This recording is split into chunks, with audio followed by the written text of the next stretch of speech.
మన inner peace YouTube ఛానల్లో ఒక యోగి ఆత్మకథా సెషన్స్లో శ్రీ పరమహంస యోగానంద గారి దివ్య చైతన్యంతో మమేకమవుతూ శ్రీ పరమహంస యోగానంద గారి దివ్య ఆశీస్సులతో మనం ఈరోజు ఎపిసోడ్ని స్టార్ట్ చేసేద్దాం.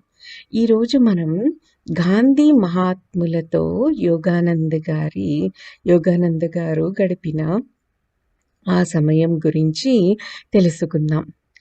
వార్తాలో మీకు స్వాగతం అంటూ గాంధీ మహాత్ముల కార్యదర్శి మహాదేవ దేశాయి మిస్ బ్లెచ్కు, శ్రీ రైట్కు, యోగానంద గారికి సౌహార్ద్యంతో నిండిన ఈ మాటలతో స్వాగతం చెబుతూ ఖద్దరు మాలలు వేశారు.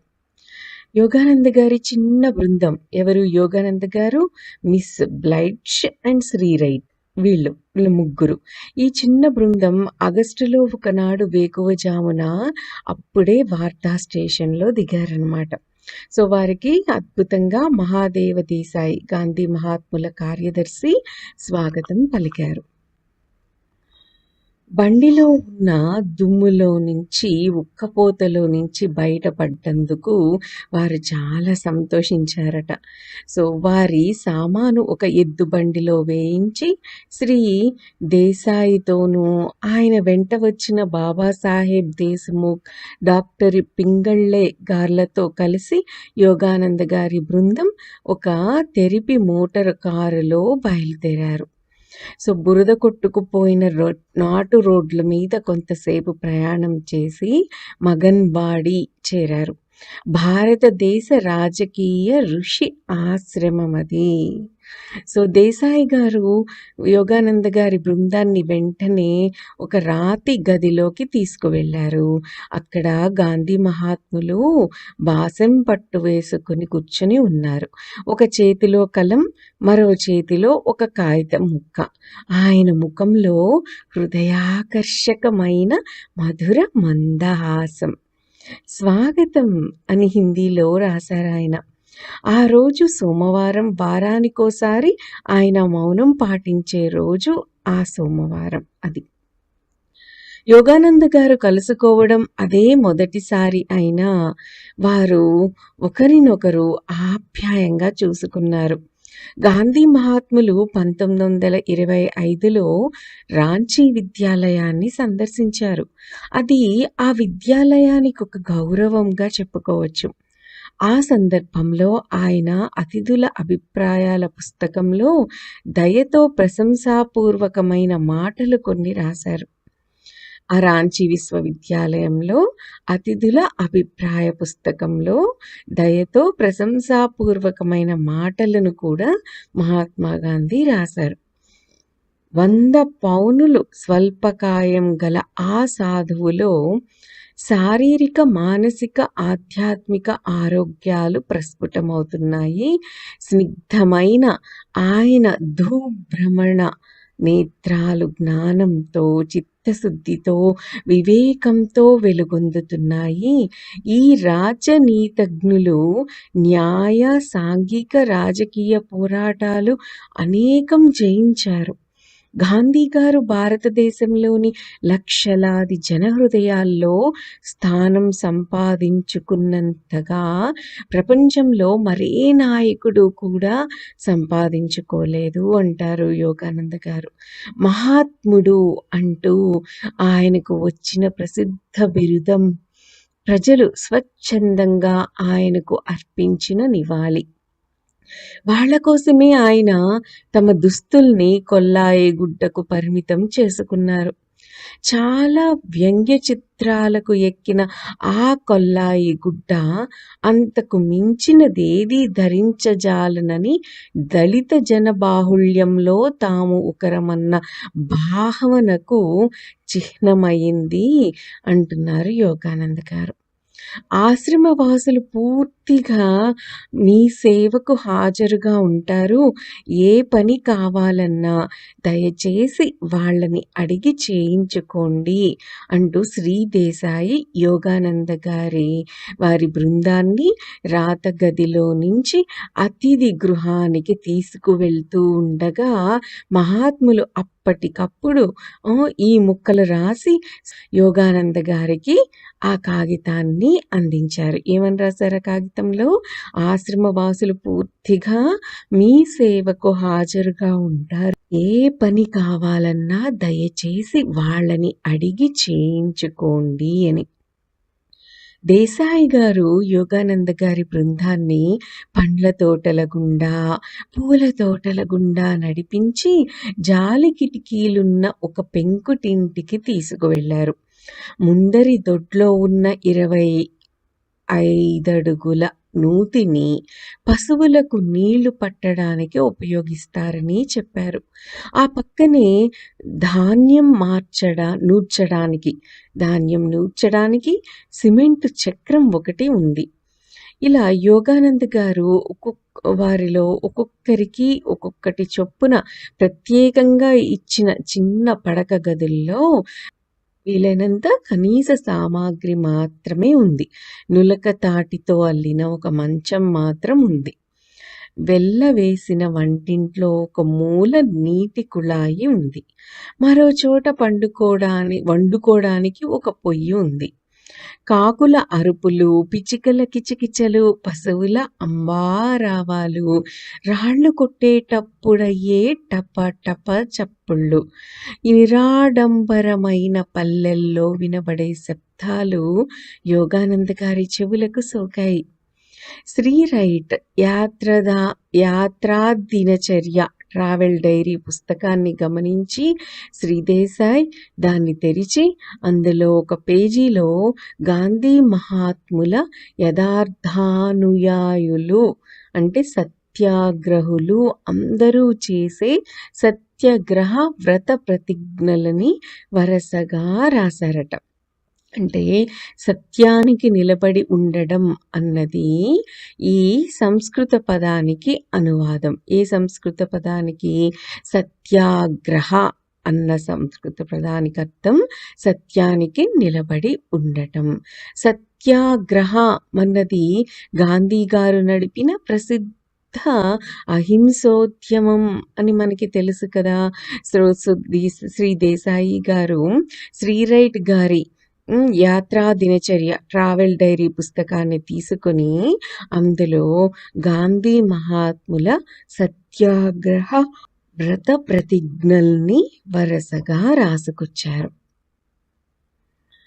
అహింస, సత్యం, అస్తేయం అంటే దొంగలించకపోవడం, బ్రహ్మచర్యం, అపరిగ్రహం, కాయ కష్టం, జీహ్వను అదుపులో ఉంచుకోవడం, నిర్భయం, అన్ని మతాల పట్ల సమాన గౌరవం, స్వదేశీ అంటే దేశంలో తయారైన వస్తువులే వాడడం, అంటరానితనం పాటించకపోవడం, ఈ 11 వినయ విధేయతలతో ప్రతిజ్ఞలుగా పాటించాలి అని గాంధీ గారు చెప్పిన ఆ వ్రత ప్రతిజ్ఞల్ని రాశారనమాట. ఏంటవి? అహింస, సత్యం, దొంగలించకపోవడం, బ్రహ్మచర్యం, అపరిగ్రహం, కాయ కష్టం, జీహ్వను అదుపులో ఉంచుకోవడం, నిర్భయం, అన్ని మతాల పట్ల సమాన గౌరవం, స్వదేశీ అంటే దేశంలో తయారైన వస్తువులే వాడటం, అంటరానితనం పాటించకపోవడం అనే ఈ 11 వినయ విధేయతలతో ప్రతిజ్ఞలుగా పాటించాలి అని. ఆ మన్నాడు గాంధీ గారే స్వయంగా ఈ పేజీ మీద సంతకం చేసి తేదీ కూడా వేశారట. సో యోగానంద గారు వచ్చిన 2 గంటల తర్వాత యోగానంద గారిని వారి సహచరుల్ని భోజనానికి పిలిచారు. మహాత్ములు అప్పటికే ముంగిలికి ఆయన పట్టణ మందిరానికి మధ్యలో ఉన్న ఆశ్రమం వసారా కమాను కింద కూర్చొని ఉన్నారు. సుమారు 25 మంది సత్యాగ్రహులు కూర్చున్నారు అక్కడ. వాళ్ళకి ఎదురుగా ఇత్తడి కప్పులు, కంచాలు పెట్టి ఉన్నాయి. అందరూ కలిసి ప్రార్థన చేశారు. తరువాత పెద్ద ఇత్తడి పాత్రలు తెచ్చి వాటిలో నుంచి నెయ్యి వేసిన చపాతీలు తీసి వడ్డించారు. తల్సారి అంటే ఉడకపెట్టిన కూరగాయల ముక్కలు, నిమ్మకాయ మురబ్బా కూడా వేశారు. మహాత్ములు చపాతీలు, ఉడకపెట్టిన బీట్రూట్ దుంపలు, కొన్ని పచ్చి కూరలు, నారింజకాయలు తిన్నారు. కంచానికి ఒక పక్కన పెద్ద వేపాకు ముద్ద ఉంది. రక్తాన్ని శుభ్రపరచడంలో వేపాకు చెప్పుకోదగ్గది కదా. ఆయన ఒక చెంచాతో కొంత విడదీసి దాన్ని యోగానంద గారి కంచంలో పెట్టారు. బలవంతాన యోగానంద గారి అమ్మగారు ఆయన చేత ఆ వెగటి మందు మింగించిన చిన్నప్పటి రోజులు గుర్తుకు వచ్చాయి యోగానంద గారికి. యోగానంద గారు దాన్ని నోట్లో వేసుకుని మంచినీళ్ళతో పాటు గుటుక్కున మింగేశారు. కానీ గాంధీ గారు ఆ రుచి అనుకోకుండా ఆ వేపాకుల ముద్ద కొద్ది కొద్దిగా నమిలి తిన్నారట. ఇచ్ఛానుసారంగా తమ మనస్సును ఇంద్రియాల మించి మళ్లించే సామర్థ్యం మనస్సును ఇంద్రియాల మీద నుండి మళ్లించే సామర్థ్యం మహాత్ములకు ఉందని ఈ చిన్న సంఘటనతోనే యోగానంద గారు గమనించారు. కొన్నేళ్ల కిందట ఆయనకు జరిగిన బహుళ ప్రచారంలో ఉన్న గిలక ఆపరేషన్ అంటే అపెండిసైటిస్ ఆపరేషన్ అన్నమాట సంగతి గుర్తొచ్చింది యోగానంద గారికి. మత్తుమందులేవీ తమకు అక్కర్లేదని ఆ సాధువు, ఆ మహాత్ముడు బాధను గురించిన స్పృహ తమకు లేదన్న విషయాన్ని ఆయన ప్రశాంతమైన చిరునవ్వు వెల్లడిస్తూ ఉండగా ఆపరేషన్ జరుగుతున్నంతసేపు తమ శిష్యులతో కులాసాగా కబుర్లు చెప్పారట. మధ్యాహ్నం గాంధీ గారి ప్రముఖ శిష్యురాలైన మడాలిన్ స్లెడ్తో ముచ్చటించే అవకాశం కలిగింది యోగానంద గారికి. ఒక ఇంగ్లీషు నౌకా సేనాధిపతి కుమార్తె ఈమె. ఈ అమ్మాయి పేరు ఇప్పుడు మీరా బెహన్. గాంధీ మహాత్ములు రాసిన ఉత్తరాలు కొన్ని ఈమె ప్రకటించింది. ఈమెకు గురువుగారు నేర్పిన స్వయం శిక్షణ వీటిల్లో వెల్లడి అవుతుంది. ఆ తరువాత ప్రచురించిన ఒక పుస్తకం ఏంటి, ద స్పిరిట్స్ పిలిగ్రిమేజ్ కోవర్ట్ లో మిసెస్ స్లేడ్ గాంధీ గారిని వార్తాలో కలుసుకున్న అనేక మందిని గురించి ప్రస్తావించింది. ఆమె ఏమని రాశారంటే, ఇంతకాలం గడిచాక ఇప్పుడు నేను వాళ్ళందరినీ జ్ఞాపకం చేసుకోలేను, కానీ ఇద్దరు మాత్రం మనసులో స్పష్టంగా నిలిచిపోయారు. టర్కీ దేశపు ప్రసిద్ధ రచయిత్రి ఖాలిద్ ఎదీం ఖానుమ్, అమెరికాలో సెల్ఫ్ రియలైజేషన్ ఫెలోషిప్ సంస్థను స్థాపించిన స్వామి యోగానంద గారు అని మీరా బెహన్ ఎక్కడ చెప్పారు, తన పుస్తకంలో ద స్పిరిట్స్ పిలిగ్రిమేజ్ అనే పుస్తకంలో మెన్షన్ చేశారనమాట. సో ఈమె తన రోజువారీ కార్యకలాపాల గురించి నిర్దిష్టమైన హిందీలో యోగానంద గారికి చెబుతున్నప్పుడు పుష్టిగా ప్రశాంతంగా ఉండే ఆమె ముఖంలో ఉత్సాహం వెల్లివిరిసింది అంటారు యోగానంద గారు. గ్రామ పునరుద్ధరణ కృషి లాభదాయకమైనది. మాలో 5గురం ప్రతిరోజు పొద్దున్న 5 గంటలకు లేచి దగ్గరలో ఉన్న పల్లెల్లో వాళ్ళకి సేవ చేసి సాధారణ ఆరోగ్య నియమాల గురించి వాళ్ళకి బోధిస్తూ ఉంటాం. వాళ్ళ పాకిదొడ్లు, బురద మట్టితో వేసిన తాటాకు గుడిసెలు శుభ్రం చేయడం ఒక పనిగా పెట్టుకున్నాం. పల్లెటూరి వాళ్ళు చదువురాని వాళ్ళు, చేసి చూపిస్తే తప్ప వాళ్ళకి నేర్పడం సాధ్యం కాదు అంటూ కులాసాగా నవ్వారామ. ఉన్నత కుటుంబంలో జన్మించిన ఈ ఆంగ్ల వనిత చేత మామూలుగా అంటరాని వాళ్ళు మాత్రమే చేసే పాకీ పని చేయించినది నిజమైన క్రైస్తవ సహజమైన వినయం. అందుకు ఆమె వైపు ప్రశంసాపూర్వకంగా చూశారు యోగానంద గారు. నేను 1925లో భారతదేశం వచ్చాను అని చెప్పిందామె. ఇంకా ఆమె ఏం చెప్పారంటే, ఈ దేశంలో నేను నా ఇంటికే తిరిగి వచ్చాను అని అనిపిస్తుంది. ఇప్పుడు నా పాత జీవన సరళికి, పాత అభిరుచులకు మారిపోవాలని నాకస్సలు అనిపించదు అని చెప్పారు. ఇలా వారు కొంచెం సేపు అమెరికా గురించి మాట్లాడుకున్నారు. భారతదేశాన్ని సందర్శించే అమెరికన్లు అనేక మంది ఆధ్యాత్మిక విషయాల్లో కనబరిచే గాఢమైన ఆసక్తి గమనించి ఎప్పుడూ సంతోషిస్తూ, ఆశ్చర్యపోతూనే ఉంటాను అన్నారామె. మిసెస్ లేడ్‌ను చూస్తుంటే యోగానంద గారికి గుర్తు వచ్చిన మరో వ్యక్తి మిస్ మార్గరెట్ వుడ్రో విల్సన్. ఈమె అమెరికా అధ్యక్ష మహాశయుల పుత్రిక. ఈమెను యోగానంద గారు అమెరికాలో కలుసుకున్నారు. భారతదేశం మీద ఈమెకు గల గాఢమైన ఆసక్తి చూసి ఆశ్చర్యపోయారు యోగానంద గారు. తరువాత ఈమె పుదుచ్చేరి వెళ్ళారు. జీవితంలో చివరి 5 ఏళ్ళు ఈవిడ అక్కడే ఆత్మద్రష్ట అయిన మహాయోగి శ్రీ అరవింద ఘోష్ పాద సన్నిధిలో సంతోషంగా శిక్షణ పొందుతూ గడిపారట. మరి కాసేపట్లో మీరా బెహన్‌కు రాట్నంతో చేతులు నిండా పనిపడింది. గాంధీ మహాత్ముల కృషి వల్ల రాట్నాలిప్పుడు భారతీయ గ్రామాల్లో ఎక్కడ పడితే అక్కడ కనిపిస్తున్నాయి. కుటీర పరిశ్రమల పునరుద్ధరణను ప్రోత్సహించడానికి గాంధీ గారికి బలమైన ఆర్థిక, సాంస్కృతిక కారణాలున్నాయి. కానీ ఆయన ఆధునిక ప్రగతినంతను పిచ్చిగా ఖండించమని చెప్పరు.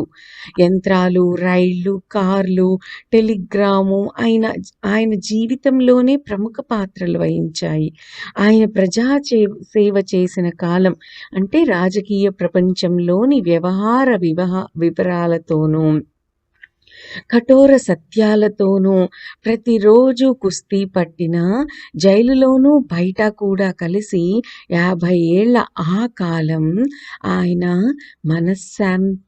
మనస్సంతులనాన్ని, నిష్కాపట్యాన్ని, మతిస్థిమితాన్ని, చిత్రమైన మానవ జీవితాన్ని హాస్య ధోరణిలో మెచ్చుకోవడాన్ని పెంచడానికే దోహదపడుతుంది అంటారు. హాస్య ధోరణిలో మెచ్చుకోవడాన్ని పెంచడానికే ఆయన లైఫ్ స్టైల్ దోహదపడుతుంది అంటారు యోగానంద గారు. అలా యోగానంద గారు ముగ్గురు బాబాసాహెబ్ దేశముఖ్ గారి అతిథులుగా సాయంత్రం 6 గంటలకు భోజనాలు చేశారు.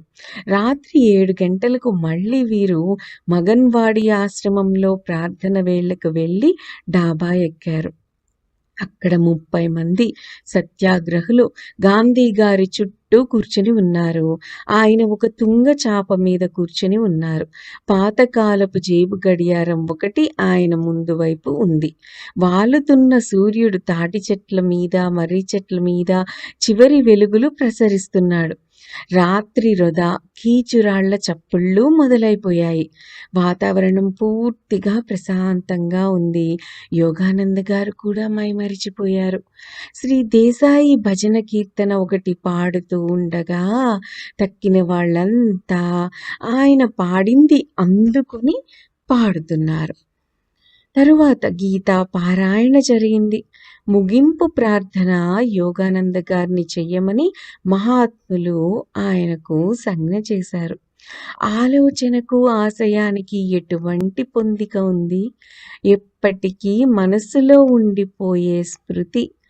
ఆకాశంలో అప్పుడే పొడిచిన చుక్కల కింద వార్ధాలో మిద్ద మీద జరిగిన ధ్యానం అంటున్నారు యోగానంద గారు. ఖచ్చితంగా 8 గంటల వేళకు గాంధీ గారు మౌనం చాలించారు. ఆయన జీవితంలో సాధించవలసిన కఠోరమైన పనుల వల్ల కాలాన్ని సూక్ష్మ ప్రమాణాల్లో కేటాయించడం అవసరమైంది అంటున్నారు. చూసారా, మౌనం వల్ల కాలాన్ని సూక్ష్మ ప్రమాణంలో కేటాయిస్తూ కాలం గడుపుతూ మౌనంగా ఆయన ఉండవలసి వచ్చింది. ఎందుకని? జీవితంలో సాధించవలసిన కఠోరమైన పనుల వల్ల ఆయన అలా చేయవలసి వస్తుంది అని. సో, గాంధీ గారు మౌనం వీడారు కదా 8 గంటలకి. ఆ తరువాత గాంధీ గారితో జరిగిన సంభాషణను గురించి మనం మన నెక్స్ట్ ఎపిసోడ్‌లో డిస్కస్ చేద్దాం. That's all for today, Andy. Have a great day. Thank you. Thank you. Thank you.